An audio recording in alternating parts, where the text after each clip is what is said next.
Vitamin से अपने exam में 1 से 2 क्लिनिकल बेस्ड क्वेश्चन पूछे जा सकते हैं। तो let's try to discuss everything about vitamins in a very best clinical concise manner. Let's begin. देखो विटामिन्स में सबसे पहले जो फैट सॉल्युबल विटामिन है ADE के, उसके बारे में देख लेते हैं। तो विटामिन ए का जो फंक्शन है वो विजन्स के लिए, रोडोप्सिन फॉर्मेशन का काम है, एपिथेलियल को इंटीग्रेट करके रखने का काम है, ग्रोथ और रिप्रोडक्शन और एंटीऑक्सीडेंट्स में विटामिन ए का काम है।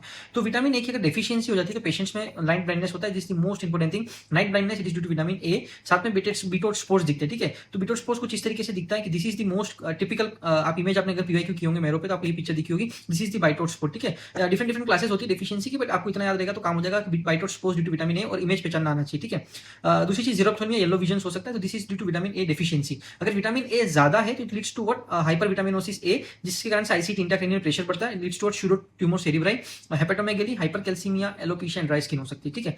नेक्स्ट विटामिन जो है वो अपना है vitamin D. Vitamin D is the most important thing. इसका जो मोस्ट एक्टिव फॉर्म है वो होता है 125 हाइड्रोक्सी विटामिन डी कैल्सीफेरॉल, जो कि किडनी के अंदर फॉर्म होता है। इसका फंक्शन क्या है कि कैल्शियम फॉस्फेट का एब्जॉर्प्शन बढ़ाता है इंटेस्टाइन के अंदर, बोन का मिनरलाइजेशन करता है और इम्यूनोमोड्यूलेटरी होता है, ठीक है। अगर इसकी डेफिशिएंसी हुई तो जैसे बोला कि कैल्शियम का एब्जॉर्प्शन बढ़ाता है, कैल्शियम कम होगा, बोन्स वीक होंगी, it leads to rickets in children and osteomalacia in adults, ठीक है। इंक्रीज रिस्क ऑफ इन्फेक्शन हो सकती है, ऑटोइम्यून डिजीजेस कर सकती है। तो रिकेट्स की कुछ क्लिनिकल पिक्चर्स देखें तो कुछ इस तरीके से आपको बच्चा देखने को मिलेगा, विटामिन डी की डेफिशिएंसी लीड्स टू रिकेट्स। और एक्सरे इसका इंपॉर्टेंट है, कुछ ये तरह से एक्सरे आपका दिखेगा, इसके अंदर जो मार्किंग से अपने अगर नोट से देख लेना, ये एक्सरे कभी कभी पूछ लेता है।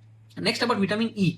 Vitamin E is all about, mostly जो मैं याद रखा हूं, एंटीऑक्सीडेंट को लेके याद रखोगे तो आपका काम हो सकता है, ठीक है। तो vitamin E tocopherols, antioxidants, cell membrane को प्रोटेक्ट करके रखता है, स्टेबलाइज आरबीसी, ठीक है। अगर डिफिशिएंसी होगी बहुत रेयर केसेस में it leads to haemolytic anaemia और neuromuscular problems. Next about vitamin K. Vitamin K is all about what, fat soluble vitamin है और इट्स अबाउट ब्लीडिंग, ठीक है। तो के को फैक्टर होता है क्लोटिंग फैक्टर्स का 2, 7, 9 और 10। तो जब भी विटामिन के की कमी होगी तो patients will have what, bleeding tendency, PT INR patient का बढ़ेगा और हिमोरेजिक डिजीज होती है न्यूबॉर्न्स के अंदर, it leads to deficiency of vitamin K. तो आपने देखा होगा पीडिया में पढ़ा होगा कि जब बच्चे को ब्लीडिंग डिसऑर्डर्स होता है तो विटामिन के का इंजेक्शन अपन यहाँ पे पेशेंट को लगाते हैं, ठीक है। Next is about vitamin C. Again most important thing, it's vitamin C is water soluble, ठीक है, एस्कॉर्बिक एसिड बोलते हैं। Again antioxidant, collagen synthesis, important thing, enhance iron absorption. You know iron के साथ अपन हमेशा डॉक्टर विटामिन सी की गोली देता है, ठीक है, ताकि आयरन का एब्जॉर्प्शन बढ़ जाए। वुंड हीलिंग और इम्यूनिटी के अंदर विटामिन सी का बहुत बड़ा रोल होता है। डेफिशिएंसी अगर पेशेंट की होगी विटामिन सी की होगी, it's not scurvy, bleeding gums and PT के। ब्लीडिंग गम्स एंड पीटी के अगेन इंपोर्टेंट थिंग, अगर बच्चे की हिस्ट्री दी है ब्लीडिंग गम्स है तो इधर विटामिन सी डेफिशिएंसी होने के बहुत ज्यादा